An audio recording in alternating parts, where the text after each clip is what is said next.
What would it take for you to walk away from your stable life, sell almost everything you own, pack a backpack, and leave with no real plan, just curiosity and courage?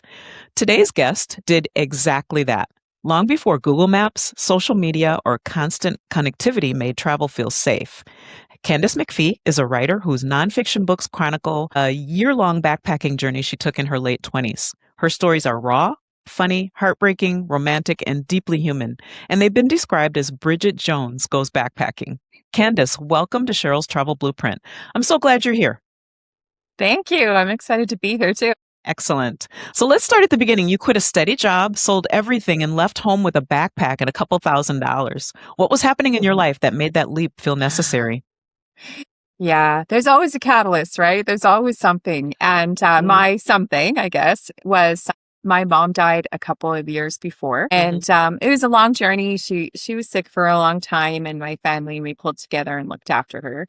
And then I kind of just had this void, this space void in my life because she got sick when I was 14. I'd spent so much time looking after her that I didn't really know myself. I didn't have time for hobbies. I didn't have time for much of anything. So after she died, I went and got this good job and I was all set to go and, living my life. But I still wasn't able to fill this space. I didn't know what I like to do. And it was so much work, figuring out what I liked and what I didn't like. What I knew I did like was traveling. I had backpacked one summer after between university, and I just had such a good time. Met so many great people. And I thought, you know what? Maybe I don't need to be here. So that's what made me leave. Mm. Did you have any fear or did that ever come? Oh my God, I was so scared. I was so scared that and I always know that if something really makes me want to vomit, then I know I'm on the right track. Like I'm on the right track for something to change, something to do, something that makes me very uncomfortable. Then I know I'm going to be just about to step into something really cool for myself. And I I did everything I could to make myself not back out. Like I told the cool guy at the gym, I'm like, yeah, and I quit my job and I thought I could still get my job back. Like everything. I sold my car. I thought, okay, I have to do everything I can to make myself do this.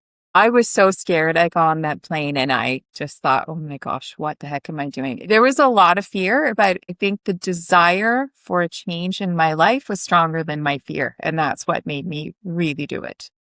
Wow.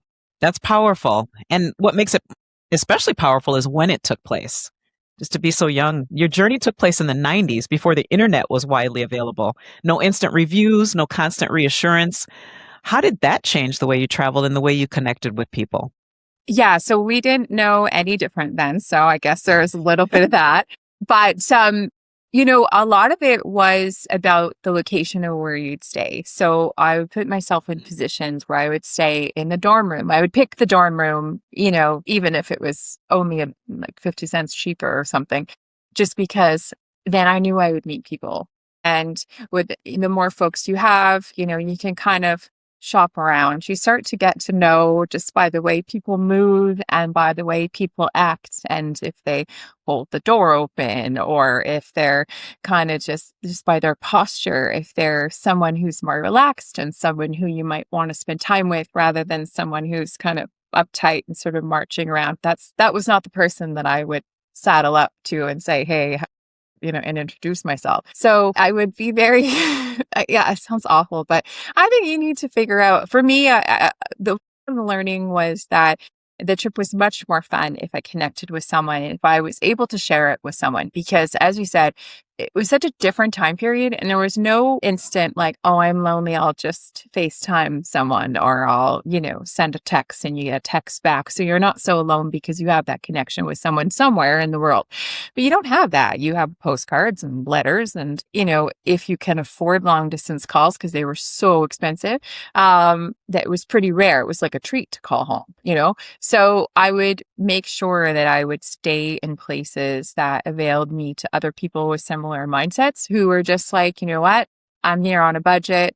I wouldn't want to hang with someone who had loads of money either, because then I either want to sponge or just put yourself in a position when you'd spend more than you could afford.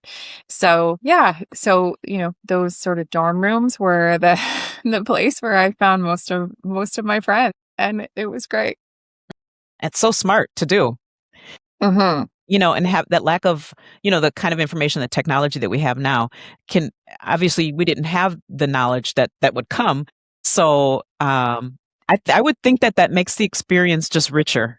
Just having It to You would having to do discover all it of that. when you roll into something, because you could say all you had was a book with words. So you would say, okay, well, what is there to see here? You would go through and make your choices and say, okay, well, these ones sound good based on the description.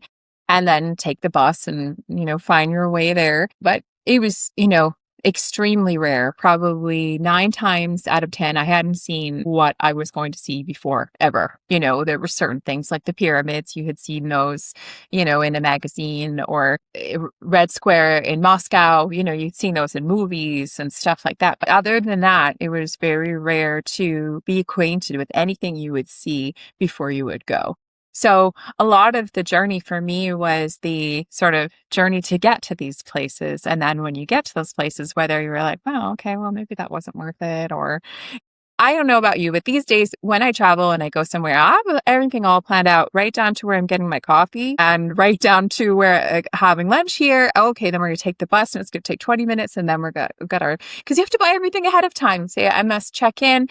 I'm going to visit this museum from 2 to 4 because that's the time slot I bought. So you have to kind of be more structured with your travel. Whereas then it was just like roll up, buy your ticket and go in. Mhm. So yeah, it's a very different time period, and good and bad, right? You were much more on your own. But also there was this real freedom of of just going where you needed to go. And I think the only sort of benchmark, if you will, one of them other one's benchmarks was other travelers who said, oh, you went to, this place. Did you see this? And take it. What's that? No, I didn't see that, but that's okay. Like, I didn't want to see it, So there was, then they go, oh, you missed out. It was really good. So next time I'll have to make sure I go. But, yeah, so you'd have to, that was your research, was your fellow travelers, and then, whatever information you could glean from the hostel or whatever, and then your travel book, and that was it. Yeah. And that sounds so radical now compared to how things are, the I way things know. are today, which it's so great. I mean, people don't know what they're missing out on when we have so many tools at our disposal. I know, there's this missing thing. And even now I find, I'm in a different phase in my life, got kids, and, when we roll up to a venue, we're not staying in a hostel. We're not, we're staying in a hotel or staying in an Airbnb. When you stay in an Airbnb, you don't meet people, there's not like a lobby where you can go and have a drink and maybe meet someone if you're at a hotel. It's such a different way of traveling. And unless you are very chatty and you might meet someone at a site. But these days, people would be like, you're weird. I'm not going to really talk to you anymore. So it wasn't the same, like it wasn't the same just to strike up a conversation and to also, I don't know about you, but when I'm out, I'm always fascinated by folks with their phones. And I'm not saying I'm safe with my phone because I'm the same way, but their heads down so much and people are looking at their phones and they're not looking at what's happening ahead of you. Whereas we didn't have that, right? Mhm. You didn't have that distraction. So you spent time people watching. You spent time, sitting at the edge of the fountain and listening to it sort of, the tinkling of water behind you and, watching the birds or the people go by or whatever.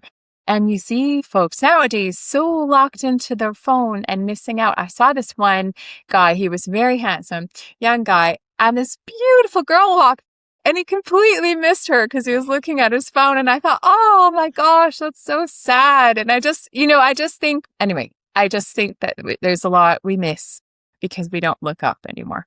We And this was all absolutely do. about looking up. Yeah, this was Yeah. all about looking up. And this adventure was, and that's kind of why I wanted to share it, because for me, it's so long ago now. that I look back at the time and everybody feels more like a character because, that's what they are to me now because I'm so different than the person I was then.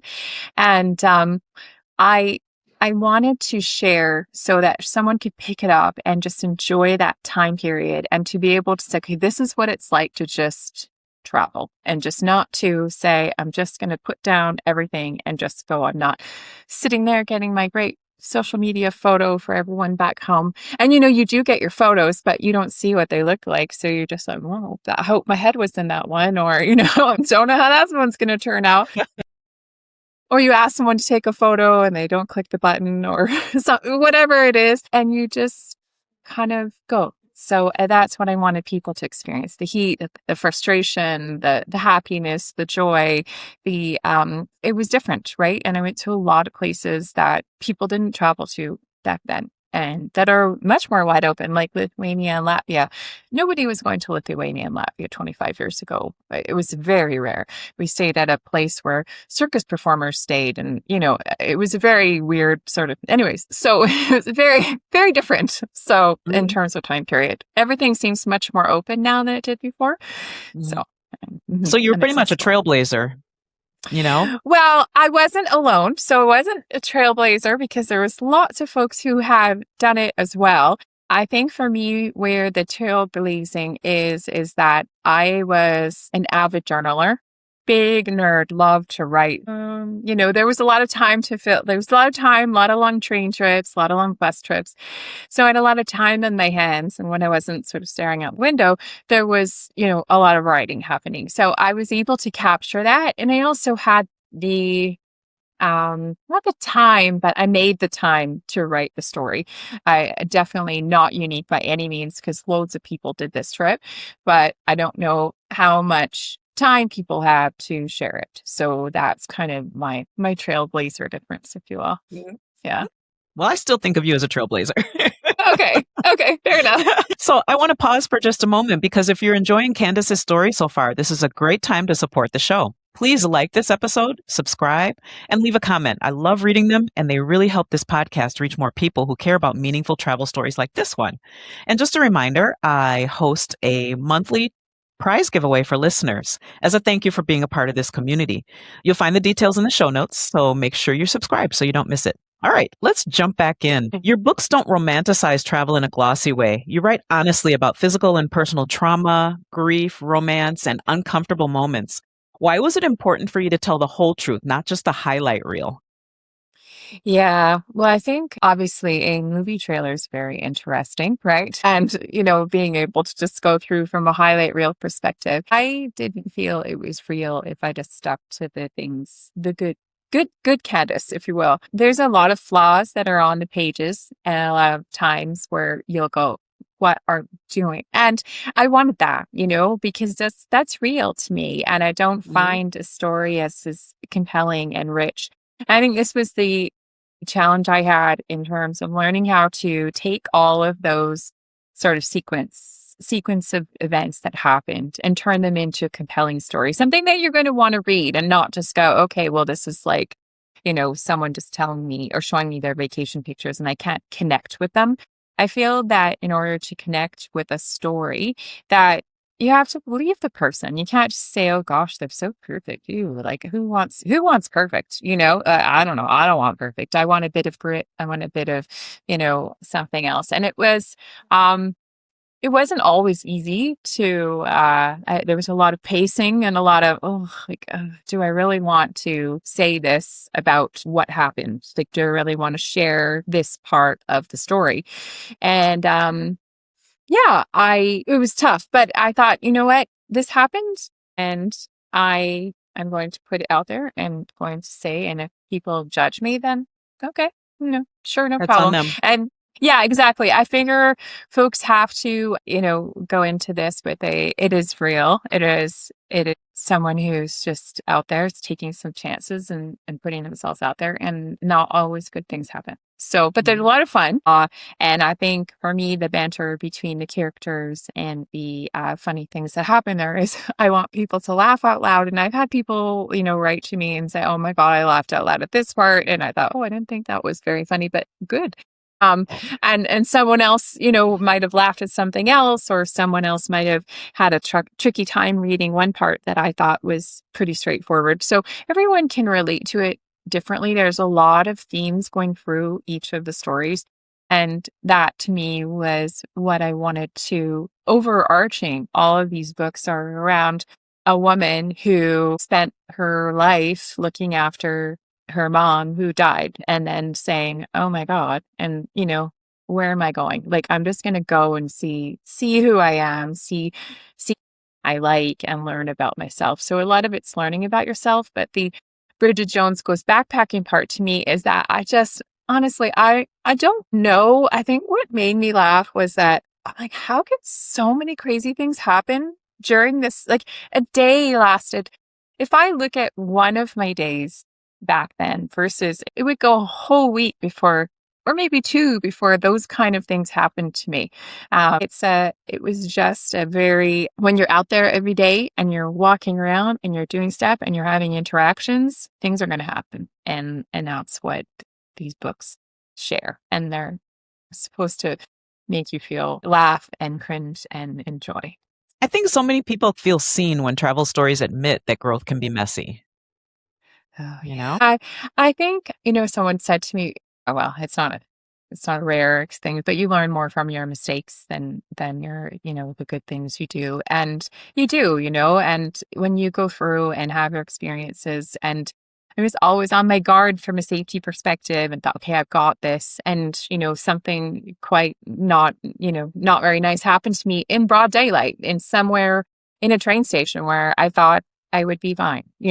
So you just don't know where or when you're going to encounter something that's going to challenge you and shape you differently and think, okay, how am I going to move past this? Does this make a difference to my plan, or am I going to change something? Or am I just going to keep going and say, okay, that was just a really shitty situation and I'm gonna move on from there. So yeah, I think we've all had those travel trips where, you've lost your luggage and then maybe you thought, wow, this trip was so much easier because I had like one backpack with, you know, a couple pairs of underwear and a t-shirt, and it was so easy to get around. And, you can spin something into something good. Yes, definitely. Well, your 5 books are each a segment of the same journey, each one a continuation, yet able to stand alone. How did you decide to structure the story that way? Yes. So this is something I brought with me from my career, which was good because there wasn't a lot I could rely on in my career. So I did this trip and then I got a job again, and then I worked for 20 years in the corporate world. And one of the things I was able to take was my ability, my work superpower, which was to be able to take a big problem and to break it up and to structure it. And so that people could understand it and work on it, whether it was a project or a problem or a risk or something we were trying to tackle. So that was one thing I was able to apply to this. So when I looked at the whole journey and said, okay, here it is. What is this? So I was able to kind of break the trip into chunks to say, okay, as I started to write it, I thought, well, to be fair, I thought it was one book when I started to write it. But once the words started to kind of grow, I thought, oh my gosh, in order for my goal, which was to be able to tell the story so people could experience it, I wanted to experience the time. I wanted you to have the travel experience. And I don't spend a lot of time, waxing poetically about sites because I figure you can do that in a travel guide. What I wanted was the journey. So I wanted you to experience the journey, and then I'll flip you up in certain places that, of interest, that there's a paragraph. Like it's not pages and pages of, just talking about something that you already know what it looks like. That's not where I'm at here. So when I started to put the words together, I thought, oh la la, this is way too much. So breaking it apart into these five pieces, and I thought, oh my gosh, this is crazy. That's such a lot of books to tell one story, but it is a lot of time. And as I said, a lot happened every day, and some days were quieter, but they were full days. And I thought, okay, so, and then my goal was to say, okay, my plan is to be able for you to take, if you were to pick up any one of them, just to enjoy them. If you thought, you know what, I don't really mind the other parts. I just like to read about your Africa trip because that's the book I'm writing now. And you might say, okay, I was thinking about taking a safari. It'd be interesting to see what happened on safari or whatever. So my goal is to be able for folks to be able to do that. And each book has its own arc in terms of what happens, like in terms of what the character overall development is, what's moving along. So each one they're not repetitive, but they each have their own segment of the personal growth journey, if you will. And then each cover a different geographical area. And then each of them also have sort of things to overcome, because there is a lot of cultural differences as you go through and how you have to adjust. For example, the Africa one, I was in tents for 6 weeks and I had camped 2 days in my entire life. And it wasn't the camping that you sort of portage your canoe and backpack. It was the open your trunk, pull the stuff out and camp beside your car. So it was never a full on in the bush, no running water. It was just, and I didn't even own camping equipment. I went with other people. So this was a new experience for me. And there was a lot to learn and get used to. So people call it Bridget Jones Goes Backpacking. How do you feel about that comparison? I love it. I love Bridget Jones. I love her chaos. I'm always someone who enjoys and thrives in chaos. And I like the bumbling part of it, because I was really naive. I was very good at hospitals. I was very good at talking to doctors and understanding medical procedures. But by the time I had stepped out into the world and sort of said, okay, I'm doing this and going to travel, I don't know anything. I didn't have a lot of cross-cultural experiences. I'd taken the bus to school, but that was part of the event, the sort of the crazy part of my sort of adventure in terms of touring around. I was completely naive to the challenges of traveling in another language. For example, one of the first places I went to was Russia, and they don't even have the same alphabet. So it's just, there's folks walking around with rifles and guns and military just walking around, stopping people randomly on the street. It was like being in World War II, what I would imagine. And it was just crazy. So, and trying to navigate, I would go to you'd go to a busy restaurant because you couldn't read the menu. And then I would casually walk around and go, I'll have that. So we would point to the meal we wanted and thought, okay, well, hopefully that will work out. So yeah, there was no take your phone and translate. There was nothing. It was more of and a lot of times it was just eating sandwiches on a park bench because it was just easier to get like a loaf of bread and some cheese and red peppers and then get the sandwich. Yeah. Anyway, so that was that. But even in Russia, like they made it more difficult because all the food was behind glass, like a jewelry shop, and the glass went right up to the roof. So you had to point and you sort of ask for your stuff. So everything was an adventure. That's Yeah. What an educational adventure too. Well, it was very humbling. And I think you realized pretty quickly that, what a sheltered life I had lived and how fortunate I was to grow up the way I did, even with all the challenges we had with my mom's medical history, just growing up in this nice neighborhood and, where you could ride your bike and no problem to sort of really having to be aware of where you are at all times and just to get through the day. So it's very different. For sure. Well, so many listeners are in a second act, rethinking who they are, what they want, and what they still have time for. What do you hope readers and listeners today take away from your story? I hope that folks, and I appreciate that it's not an easy thing to do. What I did, I had like a small bucket of cash and, a wing and a prayer and a budget. And I said, okay, it's very different than how you would travel now. Like I had time. I had time for, like, I could just go and go and go, but I had money, only so much money. So I could only go as far as my money would take me. So that made choices around how I would travel and said how I would travel cheaper. So I think for me is, anytime, and I quit my job the second time in my sort of my second re-up to start writing these books. But I don't think it's something I could have done if I didn't have a good financial position in terms of saying, okay, I can't just quit and hope this is going to work out. You have to do it with an open heart.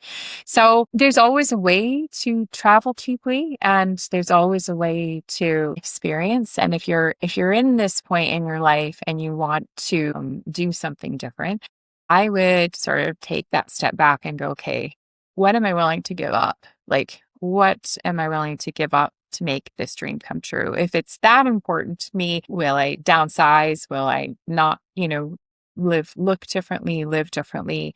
And you can't, sometimes it's not always going to be the same answer. Like you can't just sort of say, oh, I'm going to flip that baby on. It's an ability to look at where your life is. And sometimes it's a phased approach. So, okay, I'm going to start doing a little bit of this in terms of planning and phase out another part of my life. So, I would say planful and make sure that you don't put yourself in a position where you're, like if you buy a house you can't afford and you're house poor and you can't go anywhere. It's probably a similar situation, just in reverse. Like, okay, I'm going to go and do all this stuff, but then you put yourself in this position. So we're stuck with the realities of things cost money. And in order for me to, what am I willing to give up to make this happen for myself? And I think that would be an interesting question to start with in terms of if you wanted to reframe your life and do something different. But don't not do it because it scares you. Don't, if it scares you, then I think maybe that's pretty good. And maybe you need to give it a go. For sure. Do you think everyone has a backpacking moment, even if it looks different?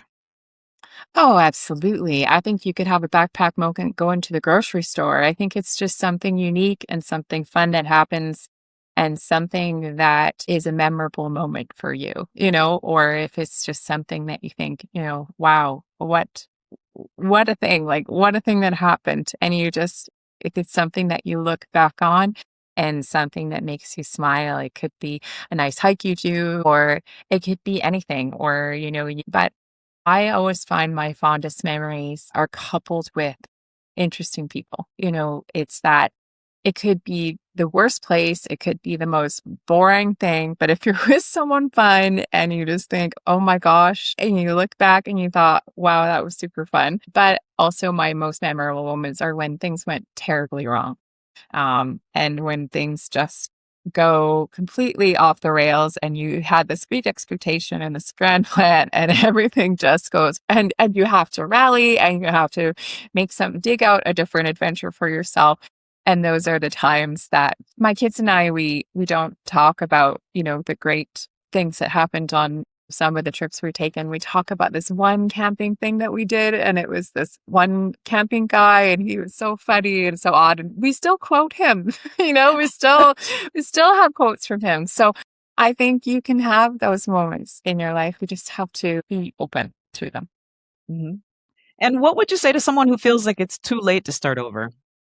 Oh, it's never too late to start over. Honestly, I think as long as, even if you can't, I was going to say, as long as you can move around. And I thought, you know what, even if you can't, you can start, you can reframe your life and try to, it's about wanting it more than where you are. And I think I go back to when I left and I thought, when I first left home, I had this great job. I had a great car. I had a great life. I had, my boss was like, oh, we'll promote you and then you can start doing this. And I looked at that path and thought, oh, yeah, sure, sounds good, but it's not what I want. And I wasn't happy, I wasn't happy. But if you had looked at me from the outside and you'd put all the pieces together and thought, ooh, tick, well done you. That's a very thoughtful, good life. And I was so miserable. And I thought, if I keep on this path and if I keep doing this, I am going to end up married to some Joe Schmo and I'm going to end up divorced. And then I'm going to end up as a miserable old sort of, ugh. I just thought all those paths just does not interest me. And I don't think it's too late. But it's not going to come without a sacrifice. And I think that's the wherewithal that you have to have. Unless you have buckets of cash and you've got like this deep savings account or some sort of backlog of stuff that you can rely on, then sure, it's easy to pivot and make a change. But being able to understand what you're willing to sort of compromise and to be able to reframe yourself and just and would you be happier? I remember when I was working that job in corporate, I had a nanny, I had a gardener, I had everything. And I just looked at my job and my friend said, how many handbags do you need? Like how many, how many nice, like, what do you like, is that going to make you happy? And I was like, no. And it was a real eye opener for me for my second pivot to say, you know what? If I'm not working, what's our life look like? What do we have to change in our life? And if I'm there when the kids come home from school and I'm able to write and sort of to live my next dream, what does that have to do? And we had to change quite a few things. It was a discussion. It was a debate, and my husband and I had to have those hard conversations, and we had to. And it wasn't easy. It was an easy time for us, but I was that unhappy that I thought, if I don't change something, I'm not. You only got one chance, Why are you going to be swirling around in this unhappy vortex of yourself if you've made, and you think, okay, oh, what? I'm not happy right now. What makes you happy? So not And only a that's, trailblazer, but also gutsy, being yeah, true to well, yourself. yeah. And I don't, if I'm not happy, I can fake it for a while, but I can't fake it forever. And for Mhm. me, I weighs heavy on my heart if I'm not happy. I just, after watching my mom struggle and sort of claw her way through years and years of chemotherapy, just trying to live one more day, I thought, what am I doing? Living a life I don't want to do, when that woman struggled every day just to have another few minutes with us. And I thought, you know what? No, I'm not. I'm not. I'm not going to live like that. So, Mhm. Yeah. Again, that's so brave and such a wonderful story. Although obviously there's a lot of sadness, but at the same time you found a path to get, mhm, to where you mhm. where you needed to be. So that's One beautiful. one thing though, was not sad, was that my mom died when I was 22, but we spent so much time together and we had such a deep connection that I look at some people I know who don't know their parents as well as I know her, just in that short Mhm. time period. So from a positive perspective, we really soaked our time, and we I miss her deeply, but I got that time with her. And yeah, so it's not all bad, and because her legacy to me is that, um make sure you live and live. Mhm. And I'm sure she'd be so proud knowing what you turned into. Well, Yeah. Candace, thank you for your honesty, your humor, and your willingness to tell the real story, cringy moments and all. Your work reminds us Mhm. that travel doesn't have to be polished to be powerful. To everyone listening, if this episode resonated with you, please like, subscribe, and leave a comment, sharing what stood out most or where you were in life the first time you felt the urge to start over. And don't forget, I host a monthly prize giveaway just for listeners, so check out the show notes to see how to enter. It's my way of saying thank you for spending part of your day here with me. And I'll link Candace's books and updates below. And as always, keep traveling with courage, curiosity, and heart. Thank you so much, Candace. I appreciate you taking time from your day. Thank you for having me. That was lots of fun. Me too. I agree.